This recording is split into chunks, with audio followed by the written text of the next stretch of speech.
I earned my degree online at Arizona State University. I chose to get my degree at ASU because I knew that I'd get a quality education, they were recognized for excellence, and that I would be prepared for the workforce upon graduating. To be associated with ASU, both as a student and alum, it makes me extremely proud, and having experienced the program, I know now that I'm set up for success. Learn more at asuonline.asu.edu.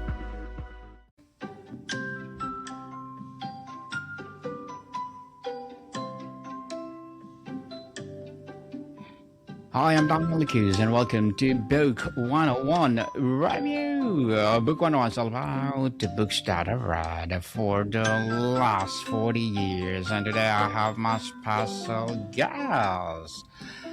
He's amazing race winner, creator and host of Amazon Prime's The College Tour, none other than Mr. Alex Boylan. Good to be here. How are you doing, Daniel? I'm fabulous, Mr. Alex. And can you please introduce more about yourself that I miss? No, I mean those are some of the key highlights. But as you have the book up here right now, and what we're hopefully talking about, I've been blessed. My father was a preacher, born on the North Shore of Boston, and I've been able to go on and film in probably 60 countries around the world, different TV shows, and have pretty epic life. And so I figured currently with the success of the college tour, I'm speaking to a lot of college students every single week. And I figured I should probably get my story down on paper and really try to inspire them, teach them the life lessons that I learned along the way, the ups, the downs, the twists and turns, and just get it all down to hopefully inspire the next generation to go get it. Yes, and thank you so much for sharing your knowledge and wisdom to the world for our generation to generations to come. The miles that make you. What it's all about? Well, as I just mentioned, I mean, the miles that make you is really the story of my life. I would say 90% of the book is a memoir, and it takes you from my humble beginnings growing up on the North Shore of Boston to really a critical thing that happened when I was around the age of 15, moved to the country of Brazil, and just what that journey looked like back in the 90s, and what that world opened up for me, and from confidence to perspective to seeing the world, and that, and so I take the audience from living in Brazil to living in Germany, where I had quite the experience as an internship in college, to somewhat being lost after college, finding myself down in the Caribbean, to then, of course, everyone knows winning the Amazing Race and the many different pieces that come after the Amazing Race, and most recently to the college tour. And I wrapped the book up with a kind of a chapter to my son that's really a synopsis of what of my advice is. If I could do it all over again, or what the nuggets of information that I've learned along my journey on this planet, what I think they need to take along. And that's just really a metaphor for, every young person out there. There's a big world out there. There's a lot of life to be led. And I think there's lots of lessons in this book of just, it's raising your hand, saying yes, taking some chances, getting outside your comfort zone. So I talk a lot about that through my journey on this planet. Yes, say yes, people, say yes. Not knowing, no, just say yes. So reframe life is an epic journey. How does this perspective differ from simply setting and achieving goals? What does it add in terms of meaning, mindset, how to interpret setbacks?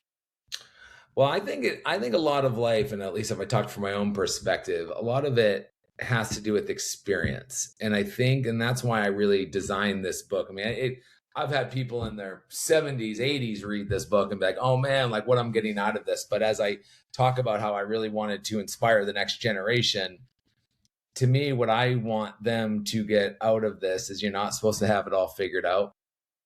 It starts with one thing. If there's anything my life can tell you, it's not like I just walked on and won Amazing Race and voila, my life, was amazing. There was many pieces of that puzzle that led up to the point of the Amazing Race. And as I just shared with you, one of my biggest life lessons that I try to tell in the mindset shifts that I tell young people it starts with raising your hand. And I'm not saying it works for everyone, but for me, I'm a yes guy. I was always up for the adventure. I was always saying yes to opportunities, and those small opportunities start building on yourselves. And so I talk about it in the book. When you move to the country of Brazil at the age of 15 by yourself, you learn a lot.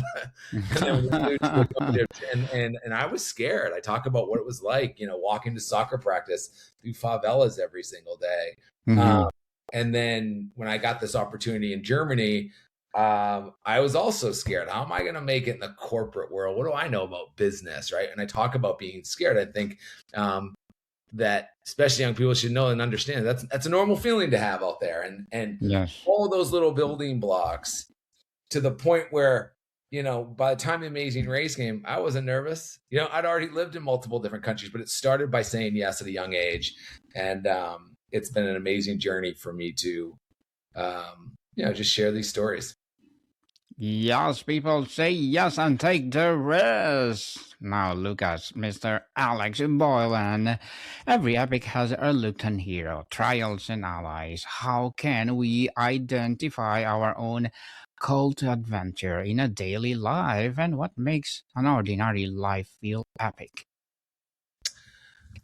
That's a great question. How do you? I think it starts with are you in the flow state? Do you wake up being happy? Let's just start there. And if it's not, start making some. And I don't think you need to make some macro big picture decision in one day. Usually change doesn't happen that way. It doesn't happen with today I'm packing up and I hate my life in Boston and I'm going to move down here. It usually doesn't work like that, right? So to me, my advice on a daily basis is what's that one thing? If you're not if you're asking the question if someone's not happy and they're trying to figure out how to get that mojo and how to get that flow state going, I'd start with one incremental move. And usually I'm a big fan. I'm a big surfer and I'm a big active person. And I would say, get outside and walk in the woods, do something different. If you keep doing the same thing and, over and over, you're going to keep having the same results, keep being the same person. So try something new, do something different. We live in an amazing age of time where you can have access to information, education, collaboration with people around the world. So, I would say, what is the one small thing you can do today that will put a smile on your face, give a little extra kick in your step? That would be my probably advice. Definitely. An epic journey needs a map, but not a rigid itinerary. What does a flexible, resilient life map look like in your framework? How do we plot direction while remaining open to serendipity and detours? Well, life has been, at least for me, one big detour. And I think to me, that's turned into success because I got used to, one of the main pieces of my book, it's one of the chapters, get comfortable being uncomfortable, right? And so even going back to the last question, that's a big piece of advice I would say to anyone, because if you can be uncomfortable, then you can start changing it up. Then you can start. So for me, it's not like I don't have some map that hey, this is where I don't have a 5-year plan. I don't have a 10-year plan. I talk about in the book, I don't have a life plan, right? What I do is I chase opportunity. I chase things that get me excited to get out of the bed every day. And by the way, that can change. It's why I've probably lived in so many different countries around the world and I've done so many different things is because, I definitely have a wanderlust spirit. I definitely can tend to get bored easily. I love challenges, love adventure. So I think all those things wrapped up into, so to me, I always tell me, it's not like I'm sitting here with some master plan. No, what do I do is what's going to put a smile on my face today, right? And usually whether it's a place, it's a thing to do. If I wake up thinking about something, or if I wake up in the middle of the night thinking about something, there's a reason why it's on my mind. So it's something I need to get out of my life. It's something I need to add to my life. It's something I need to change. And so to me, I think that's the intuition in each one of us. And I think the more you can, lean in and think about that. And if there's anything I would suggest, if you're having a tough time out there and trying to figure it out, take 11 minutes a day and meditate. I grew up a preacher as a dad and the power of prayer, but a monk. I was living in Thailand, said to me one day, Prayer is talking to God. Meditation is listening to God. Sometimes we need to just pause and listen, and the answers will be in front of us. But once again, I'm not a super heady person. I've been chasing adventure, Daniel. I've enjoyed life, and I know the power of saying yes and where that can take you. Yes, people enjoy life because life is too short. All journeys have weight. So, how do we decide what baggage to shed and what essential supplies? Well, certain baggage, depending on where you are, you can't get rid of it. Let's be You honest, still there. right? I mean, there might be some decisions that you made or places that you're at that you can't. And I would try to say, but lean into what makes you smile, lean into what brings you joy, lean into what gets you excited. And, I always say, if I'm thinking about something and I'm working on something at 8, 9, 10 o'clock at night, that's a good sign. If I'm waking up first thing in the morning, can't wait to whatever. And that could be anything for anyone. That could be they're planning a vacation. They're planning to move across the country, maybe changing a job, maybe changing a relationship. I don't know. Right. But to me, if you're waking up thinking about it, it's time to make that move. And, so I hope that answers the question. Certainly. A key part of an epic is an allies and guides we meet. How can we be more international or intentional about seeking mentors, building a fellowship, or recognizing the wisdom of unexpected teachers? Well, one of the things I talk about in the book for young people, because I have this workshop that I do a lot with young people. I've done it with thousands of young people, and the power. And I'll use college students because a big thing for me, as you can see back here, I'm creator and the host of the College Tour TV series, 16 seasons on Amazon Prime. So I'm a huge fan of trying to inspire that demographic. And I will just tell them one thing. That is the time when you are young to start building relationships.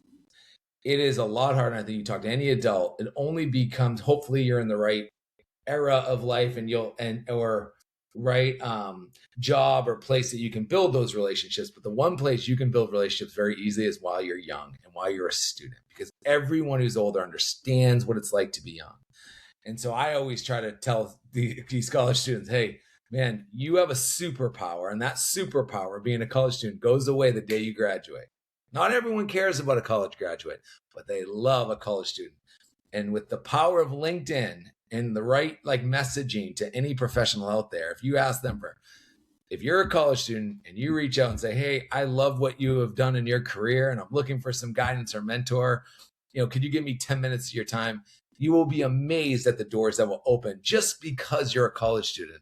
And people, you're not a threat. You're not asking for a job. And so in my humble opinion, college students are as a map to build relationships.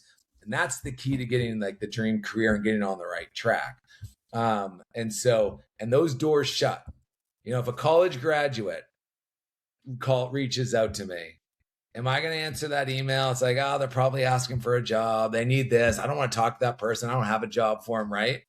But if it's a college student just asking for advice, you're probably yeah, I'll tell you, what do you need? I'm happy to share my advice. And so that's why I always say, college students, they have a superpower and they need to tap into that. And I'd say it's probably the biggest thing that is missed of most graduates. Most of them wait till the day they graduate, and then they start knocking on doors, being like, here, can I get a job? And it's too late to build relationships then. You need to start while you're in college. That's the time you're not a threat. You're not asking for anything. You're just trying to get people's advice. And that's a great way to build relationships. So I would start young. The key is start young. Start young and say to yourself, I have a superpower. Indeed. So let's talk about the swamps and deserts, the periods of boredom, stagnation, and sheer endurance. How do you navigate these necessary but unglamorous miles without losing heart? Are you saying what's the question again? How do you get over boredom? Yes. And stagnation and sheer endurance. How do you navigate them? Yeah, do something different. If you're bored and you've been doing the same thing every day, get up. I mean, there are so many. We are so blessed to live on a planet that's living and breathing and has so much to offer us. It's Yeah, and I think it goes back to a lot of your past questions of, I'm not a therapist, but if you're wake up, do something different, go hike a mountain, walk down the street, go to a restaurant you've never been to, right? Call a friend you haven't talked to in a while. There's so many ways to just tap into, feeling alive, doing something different. Failures and wrong terms, Mr. Alex, are inevitable on any long journey. How does your book refrain this not just a reason to quit, but as a critical plot twisting and data points on our map? Yeah, it is inevitable that like anyone who's done anything cool in life failed. And I'll tell a quick little story, and I hope this resonates with your audience, because failure sometimes just leads you, and it's a big part of my book. Failure just leads you into the corrective place of where you're supposed to be. So don't be scared of failing. Failing's a good thing. Failing means like that didn't work, right? And so your goal is we want to find a flow state where you are waking up and you're happy and you're inspired and all this. Well, after college, for me, I was a business student. I took a job that was going to pay me the most money. I moved back to Boston. I sat in my cubicle, was about to crunch numbers as a marketing analyst. I hated my job, dude. I hated it. Hated every part about it. And then I was going to go get I got this cool opportunity. I was going to go down and get my master's. Well, I quit my job, and then I lost my scholarship to go get my master's degree. So basically everything fell apart in life. And there was this island down in the Caribbean that I've always dreamed of going one day. And I literally grabbed my bags. I had $2,000 debt on a credit card. So I'm running everything on a credit card. I'm going to go down here in 10 bar. Whatever I'm doing right now is not working. Okay. And actually, there's three things that happened. I had gotten rejected from Survivor. I'd lost my job, and I lost my scholarship. So three kind of like bam, bam, bam, all in a row, all within a matter of 2 weeks. And I was like, you know what? The universe is telling me something. So I packed my bag. I end up in the island of St. John. I got no place to stay. I'm going to go down there and figure it out. Well, I spent a year down in St. John recalibrating my life, and everything started working. Like one side of the equation, I had no money. Now I'm tending bar, making tons of money, living in paradise in this island. And that goes to show what can happen when, and that it was right after living in the Caribbean that the Amazing Race calls, and I get on the Amazing Race and win the Amazing Race and become like one of the biggest things I've done in my career. Amazing Race probably would never have happened if I didn't have all those failures and get redirected down to the Caribbean. Does that make sense? So I think you got to lean into failure. Don't be scared of failure. But listen, if the universe is telling you, whether it's a job, whether it's a partner in life, whatever it is that's not working out, listen, we're all going to die. You might as well change it up. Try to find where you're going to go in life. Yes, it happened for a reason. People, go, go, go. And don't afraid to commit failures, mistakes. They are the process to make you better. So how we do balance ambition and drive, appreciation for the current mile we are on. Well, I think that is, I think that, like, I got to tell you, I was really bad at that question that you just asked me when I was young. Like, I just wanted everything to happen now. And if it wasn't perfect, I was upset. And I think, it's where wisdom comes into life. I don't know how to answer it to everyone, but for me now, there are, I think I handle the tougher times, the challenges, the times to pivot a lot easier, and just know that life is a journey, and the moment you're in right now is probably teaching you a lesson. Try to smile through it, enjoy it. And if you can, one of the things, it's kind of a military term, but if you can kind of embrace the suck sometimes, to me, that's a big part of life, because it ain't always going to be roses. So this book talks about some of the epic journeys that I entail. I don't have enough time, or I don't even know how to write it. These long periods of time where I was lost and what was going to happen here and what should I do? And I wish now I could tell my younger self, just chill, you know what I mean? Keep taking a step forward. I think that's the thing. Stay positive and keep taking steps in the right direction, and you'll get on the right path. Definitely. So, in an epic, the hero is transformed. How do we measure our own growth along the way? What are the signs we are being made by the miles, not just worn down by them? It's a great question. And I never really thought about, like, I've never tried to analyze my life like that. And I think that's maybe why I've accomplished a lot, done a lot, because I've never really tried to like put up, oh, look at all these things you've done. Because I think as soon as you start kind of patting yourself on the back or start being like, oh, what it is, as soon as you start dying, you know what I mean? Like to me, and it could just be my journey on this planet. Like I am as hungry today as I was back in my teens and 20s, and as excited as I am to try to go try a new business, go to a new location. So to me, and that could be decades of feeding who I am as a person and trying to get to where I'm going. But I never really analyze, I at least for me, even this book, Daniel, like this book is like very recent. Someone asked me about the other day, I'm like, oh yeah, I forgot I wrote a book. You know what I mean? Like I'm already on to the next thing. Does that make sense? And so I don't even know how to, I don't try to measure success. I mean, I think that there's, most people overestimate what they can do in a year and underestimate what they can do in 5 to 10 years. So I will say at the end of the day, slow and steady wins the race.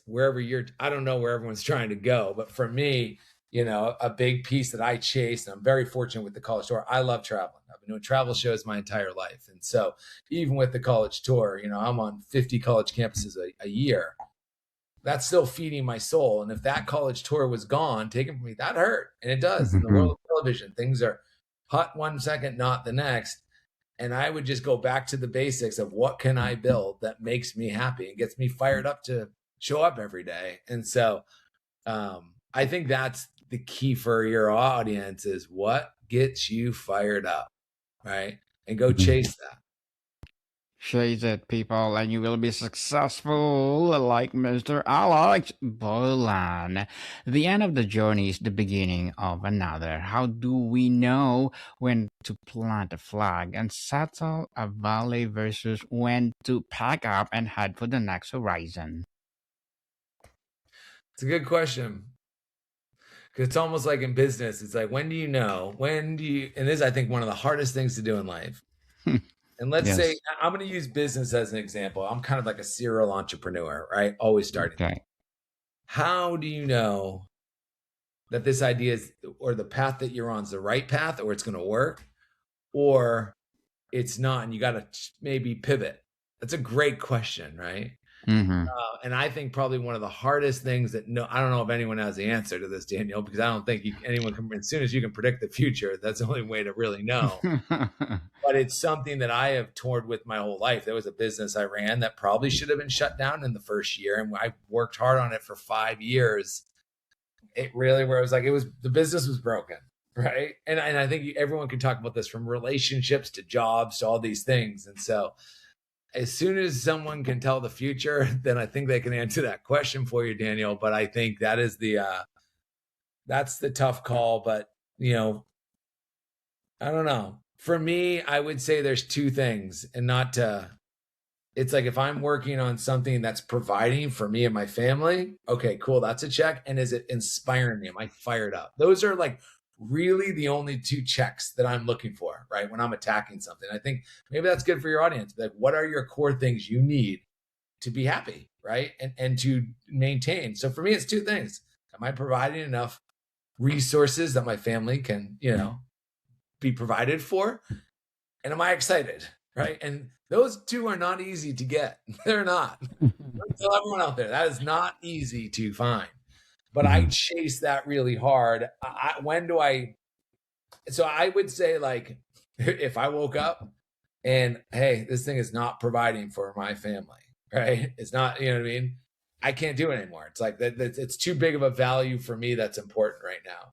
Or if it's providing for the family and I'm miserable, it's like, man, I'm almost 50, Daniel. It's like, life's short. I can't be like, there's no point. There's no point of going through life miserable. So I think for me, it's like those are the two checkpoints that I'm looking. That's mine. So I think maybe everyone out there, write down What are your top core things that you need? And make them small, make them short. You know what I mean? Don't you like, these big lists that people make. It's like, oh my gosh, how are you going to follow that? Make it, it's like Tim Ferriss used to say, if you wake up in the day, you should only be doing 4 things. Like write down 4 things you want to do that day. If you just do those 4 things, you'll be amazed at what you can accomplish and where you can go. So many people like just, can wake up and I want to do 1,000 things. No point. Just, slow steady.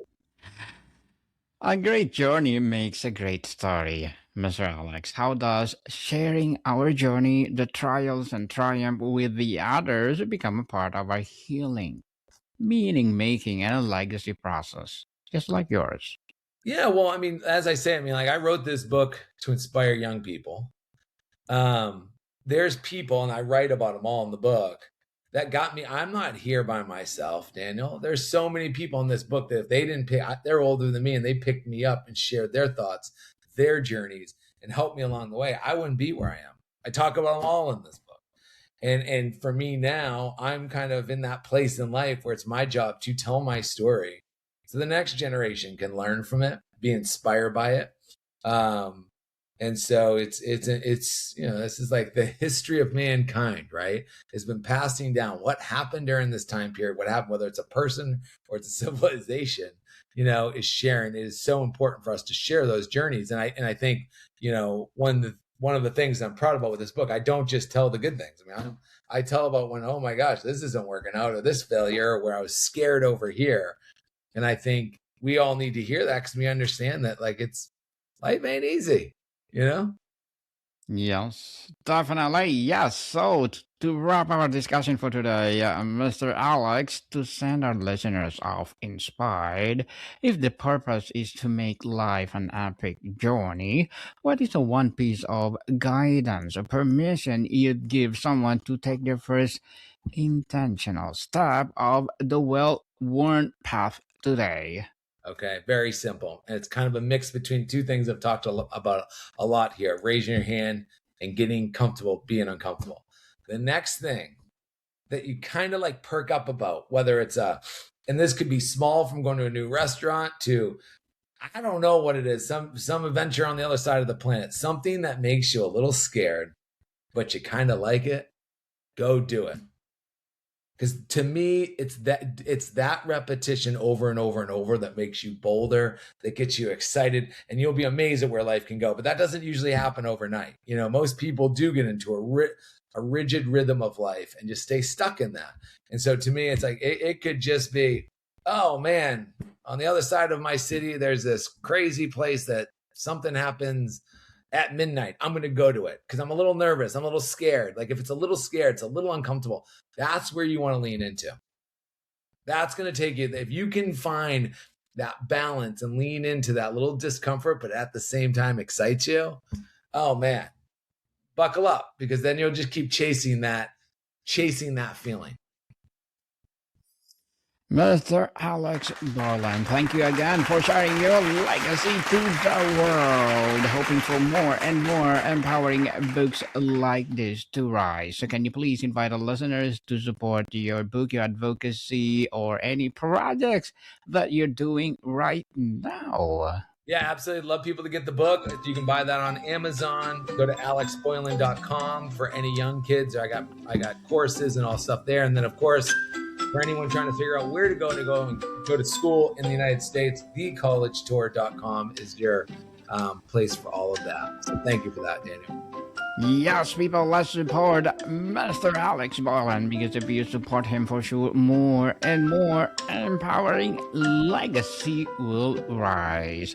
And one more question, Mr. Alex, how can we apply this epic journey lens to our careers and relationships? That is change how we view a job, a long-term partnership, or a parenting.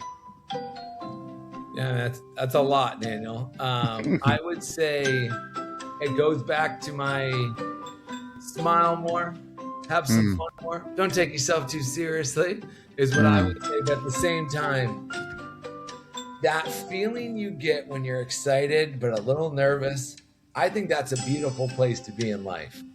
And I don't think there's anyone out there that's like, when you're a little nervous and you're a little excited, there's something special that happens there.